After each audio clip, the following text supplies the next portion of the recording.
Y por eso comienza con las profecías sobre el que lo iba a anunciar, que en este caso es Juan el Bautista, y todo el texto comienza por ese lado. También habla mucho del Espíritu Santo, habla mucho cómo el Espíritu Santo interviene en todo el proceso de una manera muy bonita, incluyendo a Jesús más adelante, y nos hace el anuncio del llamado de Dios conforme tenía que cumplirse. Juan el Bautista ve a Jesús a lo lejos y dice, miren, ahí viene el Cordero de Dios que quita el pecado del mundo, y una voz del cielo dice, y este es mi Hijo amado, en quien tengo complacencia, cumpliéndose específicamente lo que el Señor nos dice.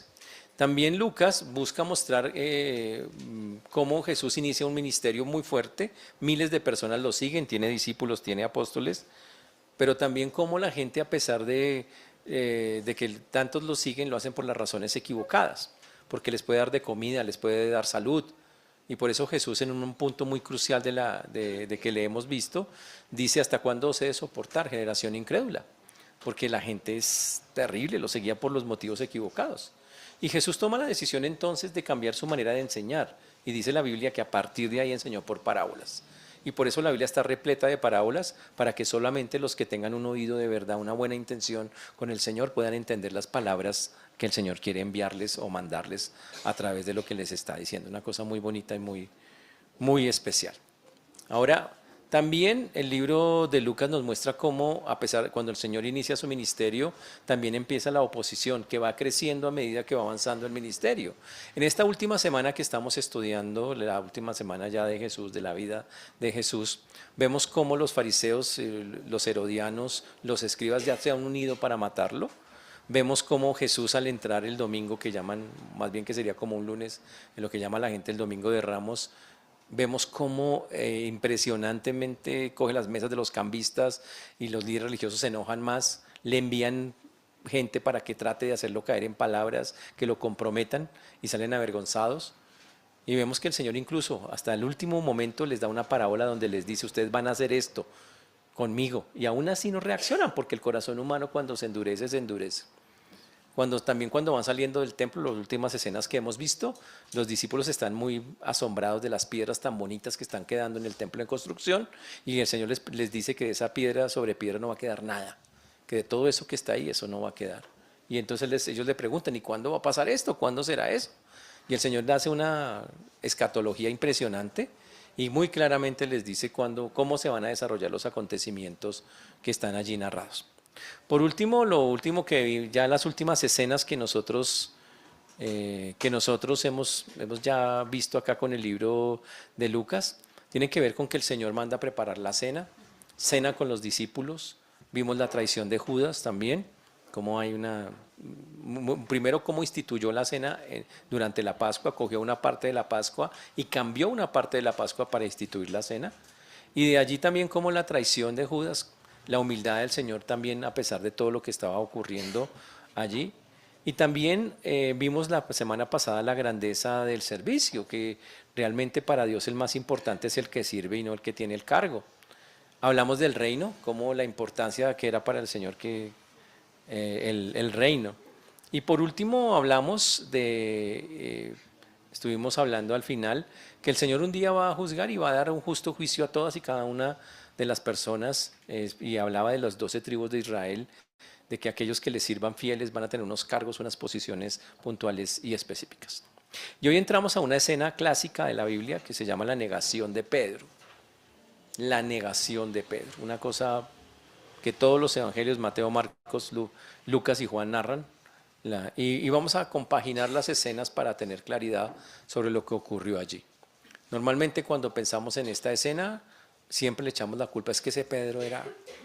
Pero hay mucho más detrás de eso, no fue solo Pedro, fueron todos los que estaban con él, como lo va a decir el texto muy claramente cuando unimos toda la historia. Vamos a orar para comenzar. Padre precioso, te damos gracias en esta mañana por este tiempo. Gracias por este grupo de hermanos, Señor, que hoy se congrega con nosotros. Gracias porque tú nos permites una vez más estar aquí para glorificarte, para exaltarte, para darte el honor y la gloria que tú mereces. Gracias porque solo tú y nadie más que tú, Señor, es quien tiene palabras de vida eterna. Por eso te agradecemos, Señor, por este tiempo que nos regalas. Pedimos que tú nos ayudes, Señor, a poder hablar con claridad tu palabra. Quita todo aquello que no te glorifique y te exalte. Perdona pensamientos, palabras o acciones que impidan ello. Y ayúdanos, Señor, a tener un corazón dispuesto tanto para hablar como para recibir. Ten misericordia a todos los que nos escuchan, Señor, y de tu siervo quien habla en Cristo Jesús. Amén y amén. Para poder entender este texto no vamos a empezar por Lucas, vamos a empezar por Mateo. Esta es la forma de entender el texto. Mateo 26, 31. Mateo 26, 31. Que básicamente comienza en el 30. Mateo 26, 30, 31.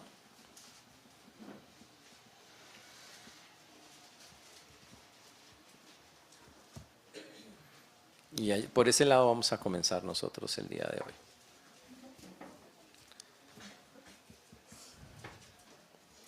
Dice el texto, y cuando hubieron cantado el himno salieron del monte de los olivos, al monte de los olivos. Terminaron la cena, que se llama la Santa Cena, salen de allí y en algún momento durante el trayecto dice que salieron al monte de los olivos. Entonces Jesús profetiza y les dice, ojo, no solo a Pedro, sino a todos. Les habla a todo el grupo de los apóstoles y les dice, como dice ahí en el texto, entonces Jesús les dijo, todos vosotros os escandalizaréis de mí esta noche, porque escrito está, heriré al pastor y las ovejas del rebaño serán dispersadas. Dice, todos vosotros os escandalizaréis. Y no habla de uno solo, habla de que supuestamente todos le iban a fallar al Señor. Ahora, la historia, ese es el contexto real. Los que iban a abandonar al Señor no era solamente Pedro, sino todos ellos. La deserción iba a ser grupal. El Hijo del Hombre está a punto de dar su vida por los pecadores, por el pueblo mismo, pero lo que va a recibir antes de dar su vida es ingratitud, deslealtad de personas a las que le ha servido fielmente durante varios años. Y apenas, y lo más increíble, el Señor acaba de instituir la Santa Cena hace unos minutos, hacer un pacto con ellos y ellos inmediatamente lo rompen. El Señor sabe que esa misma noche los discípulos van a ser desleales. Dice, seréis escandalizados. Caerán en la trampa desafortunada y pecaminosa. El Señor entiende el corazón de esos 11 hombres, porque Judas ya ha salido. Ellos quieren serle fieles al Señor como seguramente nosotros queremos, pero van a ceder ante el acoso de las circunstancias. Van a querer velar con él en Getsemaní, pero muchas cosas vamos a empezar a ver que van a empezar a flaquear en muchas cosas, que ya no hay fuerza, que no tienen ya eso ellos. Por eso el Señor aquí no dice, ustedes son de lo peor, van a hacer algo terrible conmigo. No, el Señor les dice, más bien les advierte que la trampa está colocada y que tristemente ninguno de ellos va a poder quitarla, eludirla. Todos sin excepción, dice el texto, todos seréis escandalizados. Todos dijeron, como lo vimos, como se ve en el 35, vamos a Mateo 26, 35, nos devolvemos un poquito en el texto, pero si miramos Mateo 26, avanzamos un poquito en el texto, dice, Pedro le dijo, aunque me sea necesario morir contigo, no te negaré. Pero mire el final del versículo, y dice, y todos los discípulos dijeron lo mismo. La escena que vamos a ver involucra a todos diciendo lo mismo, todos diciendo, no, ¿cómo nos vamos a escandalizar de ti? ¿Cómo le ocurre? Ni más faltaba. ¿Qué tal eso? Yo fallarte a ti, Señor. ¿Cómo? ¿Qué tal eso? Pero, señores, Dios conoce nuestra condición, Él sabe que somos débiles, Él sabe que somos polvo y que por eso necesitamos un Salvador, literalmente. ¿Y quiénes eran todos que estaban ahí? Dice, todos vosotros mis discípulos, de los que menos esperaba el Señor que fallaran, lo abandonarán. ¿Listo? Y las palabras del Señor son fuertes, son tristes. Y el Señor revela con sus palabras una preocupación de pastor por ellos. Sus palabras realmente son de advertencia, pero también son de esperanza, como lo vamos a ver un poco más adelante en el texto. Pero recuerden, nada se ha salido del control de Dios, como lo vimos ya en esto anterior, en otras sesiones. El Hijo del Hombre va según lo que está escrito de él. El Señor estaba cumpliendo específicamente lo que tenía que ser, porque así está escrito. Y por eso el Señor dice, heriré al pastor y serán dispersadas las ovejas. Un texto sacado de Zacarías capítulo 13, versículo 7. De Zacarías 7:7, donde dice, hiere al pastor y se dispersarán las ovejas, y volveré mi mano contra los pequeños. El Señor usa ese capítulo de Zacarías para hablar de la traición que sus discípulos van a cometer, porque Zacarías precisamente habla de algo parecido, habla de algo que ocurrió en ese momento, y habla de cómo Dios va a trabajar y va a meter la mano, literalmente que Dios va a ser el que va a obrar para que esas cosas se den así, mostrándonos lo que Dios es soberano. Recuerden que siempre hemos dicho que ¿quién planeó quién hizo el plan de salvación? ¿Quién lo planificó? Dios mismo. ¿Quién planificó que Jesús fuera a una cruz y muriera por nosotros? Dios mismo. Eso no quita la responsabilidad humana, porque fueron hombres quienes lo ejecutaron. Pero las dos cosas están allí, tenemos que hablar y tener las dos. Por eso es que en el plan perfecto de Dios, con ese pacto que necesitamos ser purificados de nuestros pecados y nuestras inmundicias, la sangre de Jesús nos limpia de todo pecado y Él nos proporciona una nueva vida. Y a eso vino el Señor literalmente a trabajar con nosotros. Por eso en este texto, cuando el Señor habla que todos lo van a abandonar, interesante. Tenemos que ponernos en la escena y pensar cómo habrá sido ese momento, incluso para los mismos discípulos y para el Señor. Saber, Señor, por un lado, todas estas personas que están aquí, que andan conmigo, tan cercanos, en unas horitas, en unos cuantos minutos, van a traicionarme, me van a abandonar. Uy, y voy a morir en manos de hombres traidores. Wow. Y sobre todo porque estaban ejecutando una orden dada por Dios mismo, porque aquí la orden de ejecución la da Dios mismo. Matar a Jesús es el cumplimiento de algo que la Biblia dice que por el determinado consejo de Dios tenía que pasar. Una cosa impresionante. Wow. Recuerden, la maldad humana no contraviene los designios de Dios, sino que sirve para el cumplimiento de sus propósitos. Y eso debe quedar claro. La maldad humana no va a contravenir lo que dice Dios. Sirve para el cumplimiento de los propósitos. Y cuando hirieran al pastor, las ovejas serían dispersadas. Pero fue la voluntad de Dios que Jesús muriera abandonado por sus amigos. Es más, iba a ser abandonado por el Padre mismo más adelante. Él iba a conocer la soledad que nadie jamás ha conocido y a soportarla. Pero eso no quita, repito, a los seres humanos y la responsabilidad que tienen delante de Dios de sus acciones, conforme la Biblia lo enseña. Pero en el texto de Mateo hay una cosa interesante. El Señor les pone una cita. ¿Se imagina que Dios le pusiera a usted una cita en el futuro? Sería fantástico, espectacular.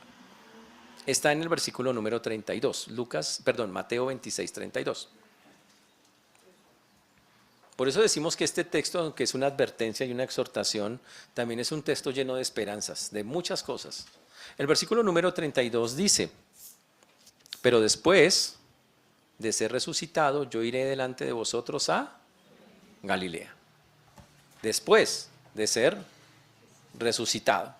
Jesús predice dos hechos venideros, dos hechos futuros. El primero, su resurrección, que dice claramente, después de ser lo da como un hecho fijo, después de ser resucitado. Y segundo, predice un reencuentro en un lugar específico que se llama Galilea. ¡Wow! ¡Wow! Entonces él dice, cuenten con que voy a resucitar y nos vemos en Galilea. Uy, dice, yo iré delante de vosotros. Significa, yo voy a estar allá, ustedes malforme alcanzan allá. Allá nos vemos. Porque yo voy adelante es que ustedes van atrás. Básicamente es lo que está diciendo el texto. Los está convocando a una reunión, eso se llama una cita celestial, espectacular, ¿no? Chévere tener una cita con Dios en eso. Y obviamente, para que quede claro que eso no está en un solo versículo de la Biblia, está en varios versículos de la Biblia, la cita del Señor se la recordó a varias personas en la Biblia. Ejemplo, Mateo 28:7. En Mateo capítulo 28, versículo 7, tenemos. Permítame, les leo. Mateo 28, 7. 5, 6, 7. El Señor está hablando con unas mujeres, un ángel está hablando con las mujeres, les dice, mire lo que le dice el ángel a las mujeres, e id pronto y decid a los discípulos que ha resucitado, y aquí va delante de vosotros, ¿a dónde? A Galilea. Hágame el favor y le dice que nos vemos allá, como Jesús mismo lo está profetizando por el lado de Mateo. Pero también, ahí fue los ángeles hablando a las mujeres. Ahora, Jesús resucitado ratifica la cita en Mateo 28, 10. En 28, 10 dice, entonces Jesús les dijo, ahora a las mujeres, les dijo, no temáis, id, dad las buenas nuevas a mis hermanos para que vayan a Galilea y allí me verán. Ahora ese es para el texto con las mujeres directamente. Espectacular, imagínense una cita, que el Señor le ponga una cita a uno. Muy bonito. O sea, entonces el texto dice, ustedes todos se van a escandalizar de mí, todos, pero nos vemos en Galilea. Qué chévere. Muy, muy chévere. Ahora, ¿por qué el Señor se reunió en Galilea? No lo sabemos, sino en Jerusalén. Recuerde que el llamado del Señor principalmente fue en Galilea. Ahí fue donde fue el encuentro inicial con sus discípulos y ahora dice nos vemos allá. Y en ese momento sale un muchacho que es el que nos da moral a todos, se llama Pedro. Ustedes lo distinguen porque él le quiere participar, él siempre está ahí, el que saca la cara, habla, es muy emotivo el muchacho. Yo siempre he dicho que tiene una camiseta que dice yo quiero participar. El que él quiere, ¿quién quiere hacer? Yo, él se mete de una. ¿Quién quiere hablar? Y él mete la cucharada de una, él es el que dice yo hablo. Y obviamente el Pedro que vamos a ver acá es muy interesante porque tiene unas ciertas características. Se parece mucho a los creyentes de hoy o a muchos creyentes. A veces es muy espiritual, dijo, tú eres el hijo del Dios viviente. Y otras veces dice, yo no sé quién eres usted, no lo conozco. Sube, baja. Es una cosa, todavía es bastante inmaduro. Y entonces Pedro, y aquí vamos a ver los textos, nos dice, versículo número 33. Estamos en Mateo 26. Estamos primero Mateo para poder llegar a Lucas. Mateo 26, versículos 33 al 35. Entonces Mateo 26, en el versículo número 33, nos dice lo siguiente. Pedro dijo, aunque todos se escandalicen de ti, yo nunca me escandalizaré. Suena chévere. Y Pedro entonces saca pecho y dice, Señor, aunque toda esta gente se escandalice, o sea, los otros, ¿no? Yo vea, nunca, jamás, vea, cuente conmigo. Así era Pedro, él se emocionaba y empezaba a decir cosas. Y dice que Pedro habla, recuerde que el Señor le dijo a todos los discípulos que todos lo iban a abandonar, ¿no? Pero Pedro protesta enérgicamente por todos. Es más, el Señor le agrega un detalle. Pedro, vea, para que quede claro cómo va a ser tu negación. Entonces está el versículo 34 de Mateo 26, 34 y Mateo 26, 35. ¿Qué dice Mateo 26, 34 y Mateo 26, 35? El 34 dice, Jesús le dijo, de cierto te digo que esta noche antes que el gallo cante, me negarás 3 veces. Pedro le dijo, aunque me sea necesario morir contigo, no te negaré. Pero lo chévere, y todos los discípulos, dice el texto, todos absolutamente, todos dijeron exactamente lo mismo. ¿Lo cumplió el muchacho? Obviamente que no. Pero Pedro tenía algo en su corazón que le hacía creer, a veces las personas se engañan así, que supuestamente él era un hombre muy fiel con Dios y que iba a hacerlo de esa manera como está escrito. Él abre esa boca y dice, y hay que pensar, fue sincero Pedro, en ese momento él habló lo que tenía en su corazón. Si hay algo que distingue a Pedro es que él es sincero, lo que va sintiendo lo va diciendo. Así que sus palabras para él son sinceras y en ese momento puede que, oiga, sí, yo estoy seguro que voy a hacer esto. Pero el problema es que la respuesta de Pedro revela una gigante soberbia. Porque Pedro le está diciendo, Señor, tú no sabes nada, yo sé más que tú. Tú puedes tener poder sobre la naturaleza, poder sobre las enfermedades, poder sobre el mundo espiritual, saber ser omnisciente, omnipresente, pero estás equivocado, yo no voy a hacer eso. O sea, está diciendo, yo sé más que tú. Grave, eso es soberbia. Pedro, el Señor le dice, me van a abandonar. Pedro dice que no, contradice directamente a Jesús. Se cree superior a los demás. Ellos dicen, ellos tal vez. Esta gente se ve como débil, pero yo, olvídese, yo sé que yo sí estar firme con usted. ¡Wow! Y por eso Pablo, el Señor utilizó la palabra todos se escandalizarán, todos caerán en la trampa, básicamente es lo que está diciendo el Señor. La Biblia recuerda que eso es normal que pase, como dice Proverbios 16, 18. Antes del quebrantamiento viene la soberbia y antes de la caída, la altivez de espíritu. ¿Cuál debió haber sido la reacción de Pedro al enfrentarse a esa realidad? Lo ideal es que hubiera agachado la cabeza cuando pasó eso, hubiera confesado su debilidad humana, hubiera dicho, Señor, fortaléceme a que permanezca fiel, porque el Señor dice esas cosas y eso, qué miedo, porque eso se cumple. Entonces mejor agacho la cabeza, Señor, fortaléceme porque yo estoy tan seguro, pero si tú hablas, ten misericordia de mí, algo así. Pero él no lo hace. Y por eso el Señor le dice, antes que cante el gallo, o sea, antes que esa misma noche termine, wow, todos me van a negar. Y obviamente habla de la negación de Pedro. Para poder hacer eso, Jesús también revela algo en este texto que Lucas está en todo el tiempo quiere mostrar. Jesús tiene un conocimiento sobrenatural que solo Dios puede tener. Porque el Señor es exacto, le dice en qué momento le va a negar, le dice la forma en que lo va a negar. Y para eso se requiere una revelación especial del Padre, que sepa todas las cosas, sino cómo lo va a hacer. Y conforme hemos leído en las Escrituras, se cumplió específicamente.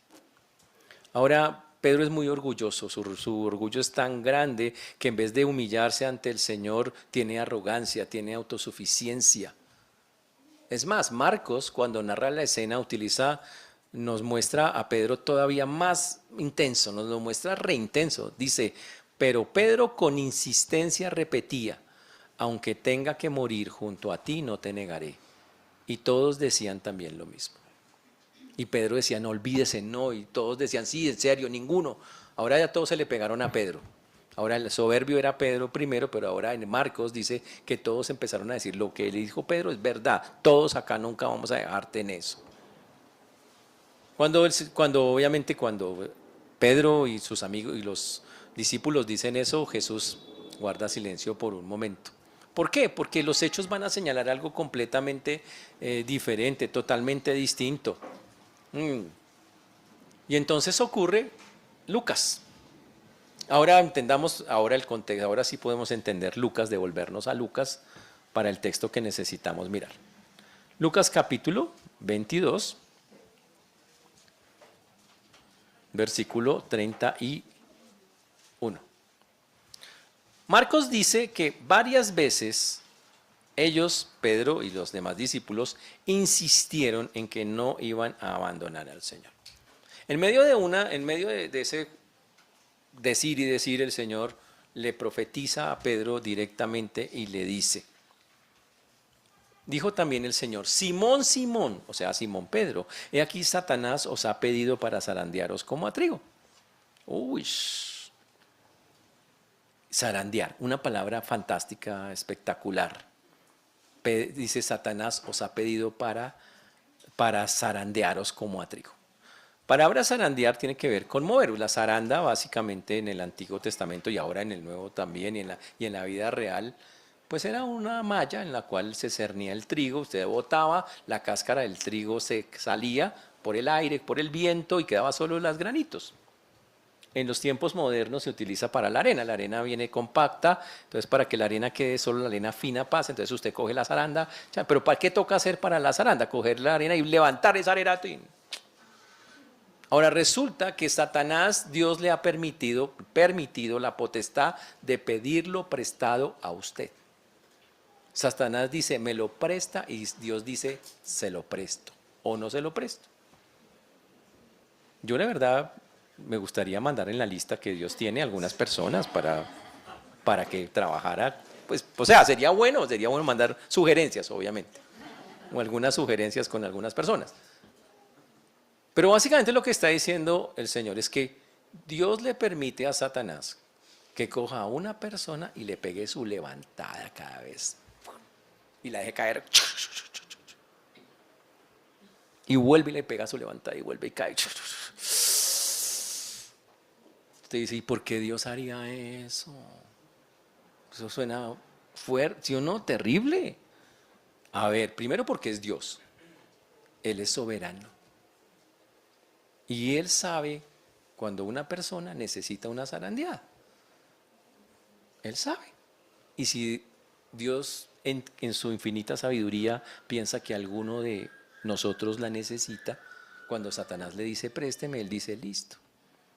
Ya lo había dicho antes. En el libro de Job vemos cómo Satanás habla con Dios y le dice que le preste a Job. Y se lo prestó. Le dijo, hágale lo que quiera, menos quitarle la vida. Y le hizo lo que quiso. Le tumbó las casas, le acabó la familia, se le acabó el ganado y se le acabó la salud. Pero no lo mató, porque tenía que cumplir los límites de Dios. Y usted dice, uy, qué susto, ¿y será que puede hacer lo mismo? A ver, calma. ¿Por qué haría Dios eso? No sabemos, realmente Dios tendrá sus propias intenciones. Pero lo que vemos en este texto es que Dios sí permite o puede permitir que alguna persona en algún momento o en varios momentos de su vida sea zarandeada por Satanás. No porque sí o por capricho, sino con un propósito específico, como lo vamos a ver a continuación. Ahora, recuerden, esa zarandeada nosotros la vamos a llamar normalmente una prueba. Las pruebas pueden venir, uno, porque Dios las manda directamente. Las pruebas pueden venir porque Dios nos presta a Satanás para que la ejecute. Simplemente Satanás se convierte en un siervo del Señor para la ejecución de la prueba. Otras porque nos metemos donde no nos han llamado. Y son simplemente las consecuencias naturales de habernos metido en algo que Dios no nos llama a hacer. En este caso, y en todos los casos, vamos a ver qué es lo que hace Dios al respecto, que de pronto es la parte más interesante de toda la historia que estamos viendo. Cuando vemos el texto de que en esta misma noche iban a abandonar al Señor, obviamente, y Satanás iba a influir de tal manera en Pedro que lo abandonaría, habla de que Pedro llegaría al punto de desconocer completamente al Señor. Imagínese eso, negar completamente a Cristo. Y va a ocurrir, efectivamente, cuando ocurre el canto del gallo. Significa, en otras palabras, un rechazo. Significa desligarse, soltarse de Dios. Y fue lo que hizo Pedro en esa noche. Por un instante, durante su vida, después de andar con Jesús, se va a soltar con él, va como a tratar de quitarlo de su vida y decir, ni siquiera sé quién es ese Señor. Ush. Y ese discípulo lleno de confianza no llegaría a la mañana sin negarlo. Entonces, seamos más puntuales con eso. Ya es feo abandonar a Jesús, pero es más feo. O sea, encima de eso hay que añadirle que Pedro no solamente lo iba a abandonar, sino que también lo iba a negar. ¿Por qué le pasó eso a Pedro? Por el engaño de su propio corazón. El Señor le reveló a Pedro, Pedro, yo te conozco íntimamente. En muy pocas horas antes de que amanezca, tú que dices que eres fiel, me vas a negar 3 veces. Yo sí te conozco, yo sí, pero tu corazón te está engañando. Reacciona. Y eso es complejo.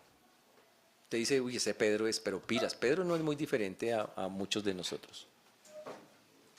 A veces Dios nos dice, oiga, reaccione, mira, tal cosa. ¿Y qué hacemos? No le creemos. Wow. Pero aquí viene la parte más interesante. Cuando ese gallo cantó, porque va a cantar más adelante, podremos decir, nosotros decimos, Pedro fracasó, la embarró, pecó, no. Ese Pedro sí, no le pasa por ser orgulloso, por ser pilas, como decimos esas cosas. Ahora yo le pregunto, ¿qué haría usted con una persona como Pedro después de que ocurriera esa escena? ¿Qué haría usted como ser humano, con alguien que de frente, después de andar con usted a la pata, como decimos así, pegado, por más de 3 años, de un momento a otro saca el cuerpo y se desliga de usted tanto que usted dice, no, yo no quiero ni saber, no sé quién es él, no tengo ni idea? ¿Usted qué le hace a una belleza de esas? ¿Usted tiene ganas de amarlo? ¿Usted le va a dar una nueva responsabilidad a un personaje de esos? ¿Usted va a hacer algo por él? ¿Qué haría usted por una persona que va a hacer eso? Y el texto es increíble en lo que hace. A la vista humana, si uno no lee bien el texto, va a decir, perdió Pedro, derrotado. Pero no. La verdad, cuando el gallo cantó, sí, Fredo fracasó en ese momento. Pero eso fue el instrumento que Dios iba a utilizar para conducir a Pedro a lo que realmente necesitaba, un arrepentimiento que lo hiciera crecer, a pasar la prueba. ¿Cómo lo sabemos? Bueno, más adelante ahí mismo en Lucas 22, 61 y 62 está la mirada del Señor que un día estudiaremos. Dice, el Señor se volvió y miró a Pedro. Pedro recordó las palabras del Señor, de cómo le había dicho, antes que el gallo cante hoy, me negarás 3 veces. Y saliendo fuera, lloró amargamente, dolido de fallar, Señor. Dolor profundo para Pedro. Todos nosotros que estamos acá somos conscientes de nuestra necesidad de ser fieles al Señor, de cumplir con los compromisos, de llevar a término nuestras promesas. Y cada uno de nosotros, seguro, si yo le dijera, ¿usted podría hacer una fila de las fallas de fidelidad que ha tenido con Dios? Y seguro podemos hacer una lista de las fallas en las cosas en que hemos sido infieles con Dios. ¡Wow! ¿Usted ha podido superarlas con sus medios humanos? Y la respuesta es no. Y en este mundo tan humanista que le dice, es que usted puede, hágale, usted puede adelante, usted es superior, usted con sus fuerzas. ¿Sabe que el éxito de ser fiel con Dios consiste en dejarse conducir, dejarse llevar por el Espíritu Santo y vivir lleno de Él? Y el creyente, cuando entiende realmente esta verdad, él puede manifestar la fidelidad a Dios, la fe, que es un fruto del Espíritu Santo, cuando permite que el Señor lo haga. La Biblia dice, para todos aquellos que se creen que no están haciendo nada malo o que creemos que somos súper, no, estoy súper bien con Dios, yo estoy súper, la Biblia dice, el que esté firme, así que el que piensa estar firme, mire que no caiga. Primera de Corintios 10:12. Cuidado con todo aquel que crea que tiene un nivel superior de espiritualidad. Cuidado con creer que no estamos a un super nivel, es que yo estoy por encima del bien y del mal. Mucho está Jesús, casi debajito estoy yo. Cuidado, porque esa es la forma más casi, fue lo que le pasó a este muchacho. A veces, cuando las personas ven eso de esa manera, creen que son superiores a los demás. Y grave cuando la Biblia dice que cada uno que esté entre vosotros no tenga más alto concepto de sí mismo que el que debe tener, sino que piense de sí con cordura, conforme a la medida de fe que Dios le ha dado. Nunca pensemos que somos más allá de lo que simplemente somos, siervos del Señor. Cuidado con eso, la sobreestima, el creerme que soy más de lo que soy, es contraria a la humildad a la que somos llamados. Somos llamados a ser siervos humildes. La Biblia dice, tomen mi yugo sobre ustedes y aprendan de mí que soy manso y humilde de corazón y hallarán descanso para vuestras almas. Sean humildes y el Señor nos llama a eso. El orgulloso está fuera de sí, no puede pensar con cordura. Y Dios resiste a los soberbios y da gracia a los humildes.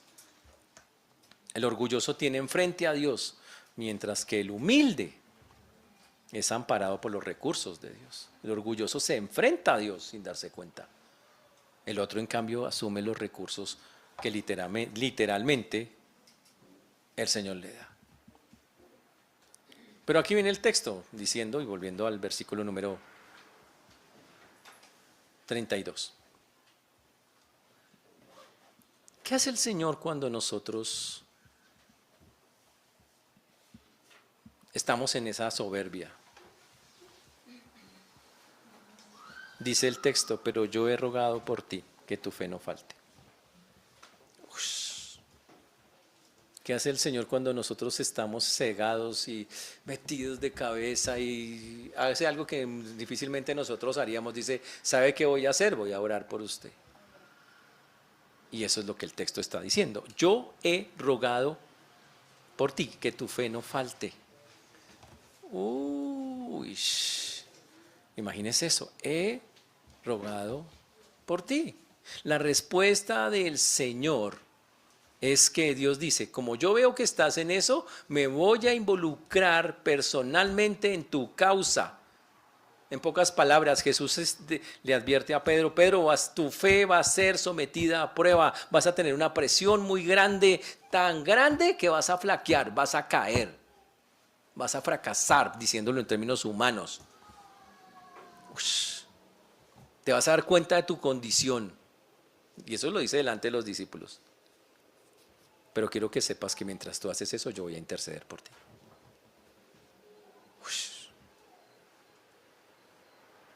¿Nos merecemos que interceda por nosotros? No. Es más, el Señor ya viene orando desde antes por todos ellos. Y el Señor dice, mira, Pedro, yo no estoy acá para juzgarte, te estoy diciendo lo que va a ocurrir, te va a pasar esto, pero quiero que sepas que en medio de eso, porque te va a doler mucho cuando te caigas, yo he estado y estoy orando por ti. Ya lo estoy haciendo porque sé lo difícil que va a ser para ti.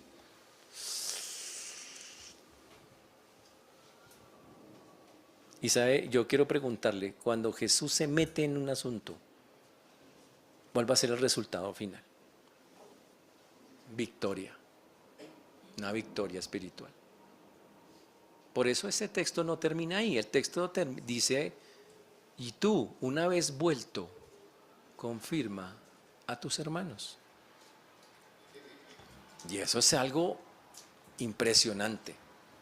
La fe de Pedro iba a sucumbir por un espacio de tiempo, pero no para siempre, porque Jesús había intercedido por él.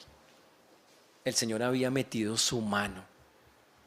Y el texto dice, una vez vuelto, la palabra significa una vez te arrepientas, cambies de dirección.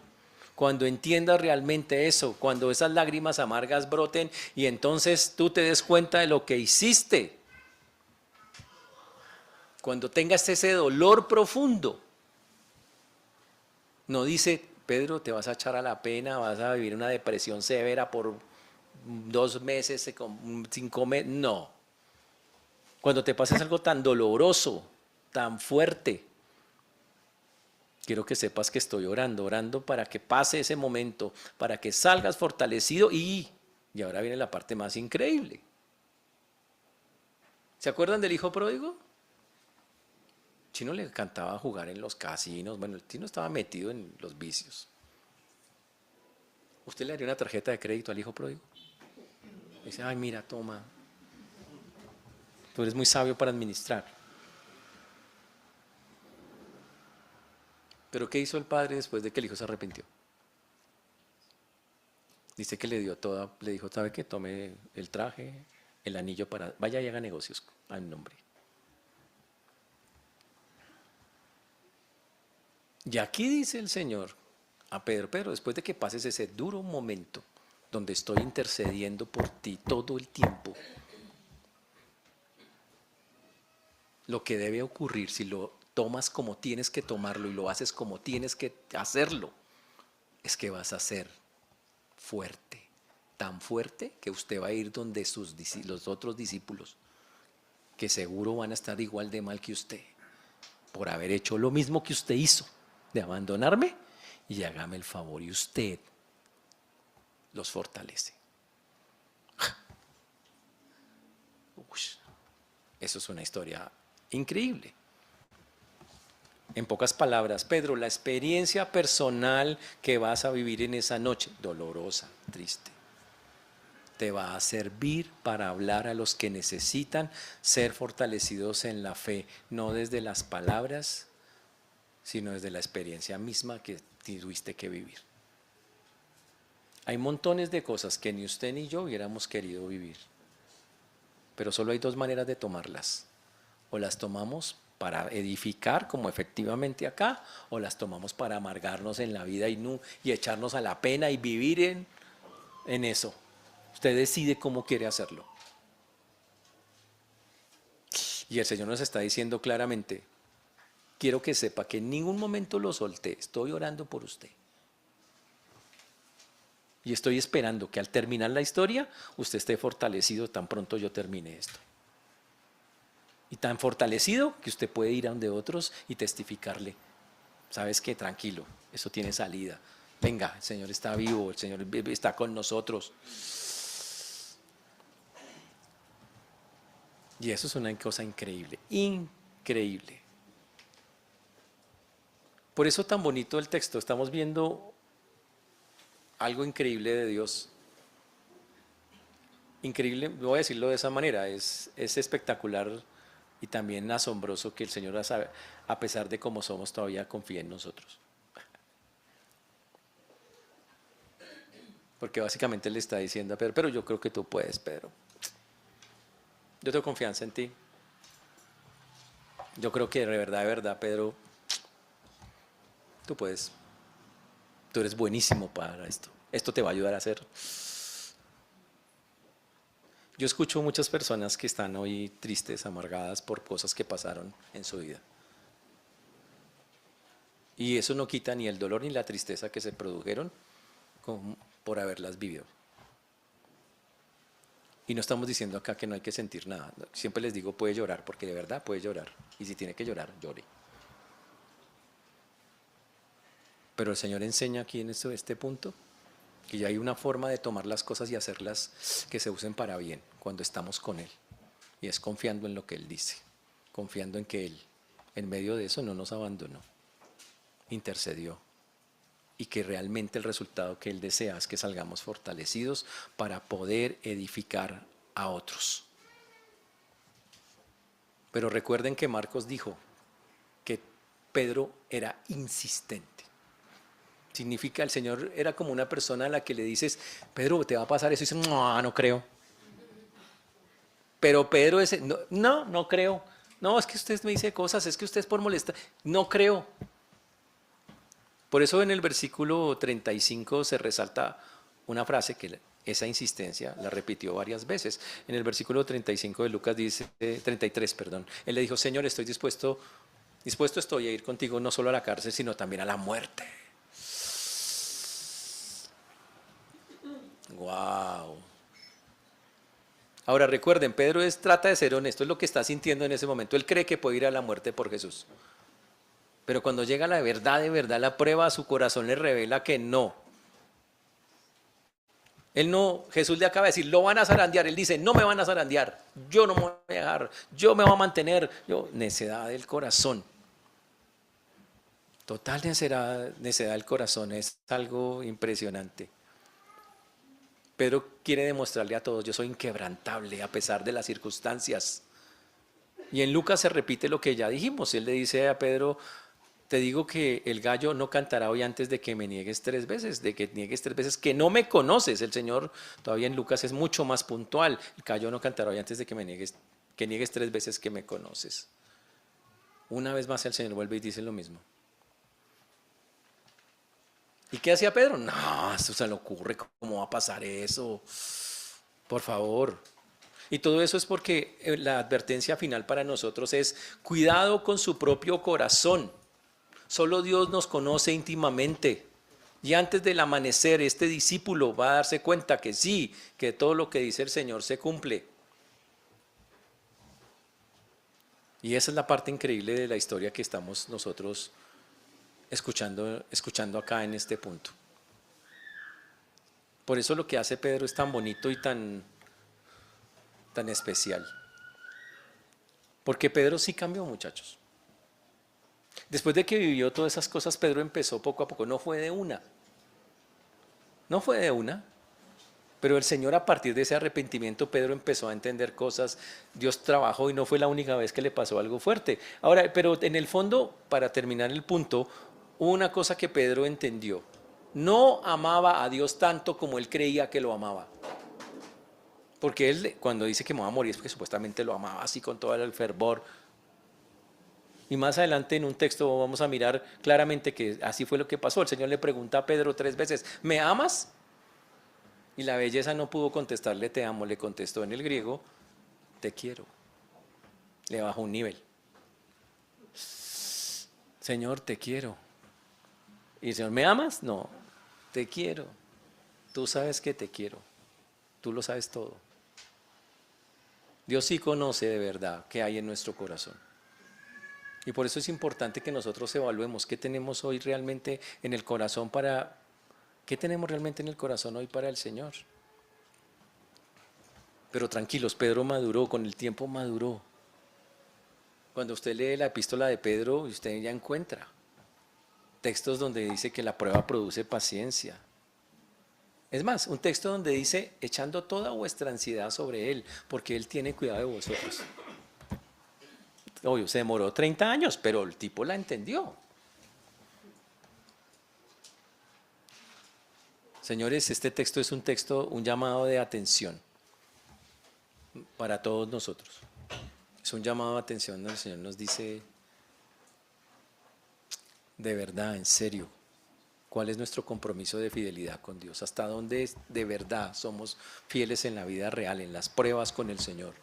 Es un llamado a responder en cualquier circunstancia, a ver las cosas como las mira Dios, a entender que en medio de cada prueba que tendremos que vivir, venga de donde venga, Dios está intercediendo por nosotros. El Señor lo dice claramente: estoy intercediendo. Ahora piensen, si no fuera por el Señor, ¿dónde terminaría esa prueba? No, la peor de lo que termina.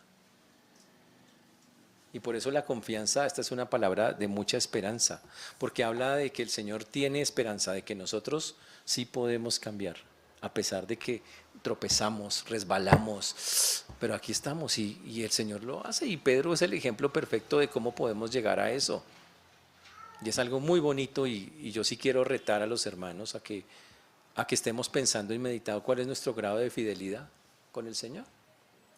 ¿Es usted de los que dice: Señor, contigo hasta la muerte? ¿Serio? Y sobre todo, para mí muy importante, ¿cómo estás tomando las pruebas que llegan a tu vida? ¿Cómo estás tomando todas esas cosas? ¿Cómo estás viendo todas esas cosas? ¿Cómo las has asimilado antes y cómo las tomas ahora? ¿Y sabe cuál es la actitud que el Señor quiere? Una actitud de humildad. Bueno, gracias, Señor. De verdad quiero aprender y yo quiero que esto que me pasó me sirva para ayudar a otros. Hágalo. Hágalo. Porque para eso es que a veces tuvimos que vivir esas cosas muy tristes a veces. Pero bueno, podemos ayudar a otros y esa es la finalidad. Y está bien, gloria a Dios. A mí me llena de alegría saber que Dios nunca me va a abandonar. Que si un día me siento solo es porque yo quiero pensar eso, pero no porque Dios me abandone en la vida real. Y usted puede contar con eso.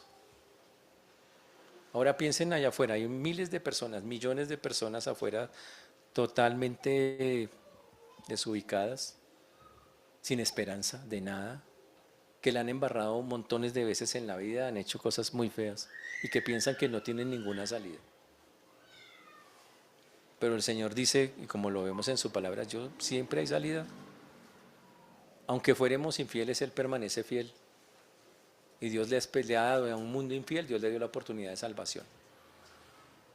Y lo que debe pasar, señores, en nuestros corazones, en nuestras vidas, es darle esa esperanza a otros, esa esperanza que usted un día tomó, y una esperanza tan bonita que sabe que va a estar ahí con usted para siempre. Regálesela a otros, háblele del Señor. Y digámosle cuán grande es ese Dios, cuán fiel es ese Dios, y que a pesar de cómo somos nosotros, ni por un instante nos ha soltado, ni nos soltará. Porque su amor es impresionante y supera cualquier cosa.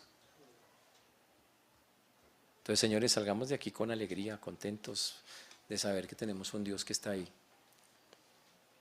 Y acordémonos, en medio de lo que estemos viviendo, Señor, a pesar de todo esto sé que estás acá, gracias. A pesar de que no pase lo que yo quisiera que pasara, ni aconteciera eso, pero sé que lo usarás en algún momento para el bien, para glorificar tu nombre y para servir a otros. Así que gloria al Señor por eso.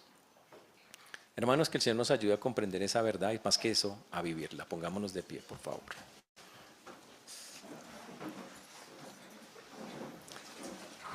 Señor Dios, te damos gracias por esta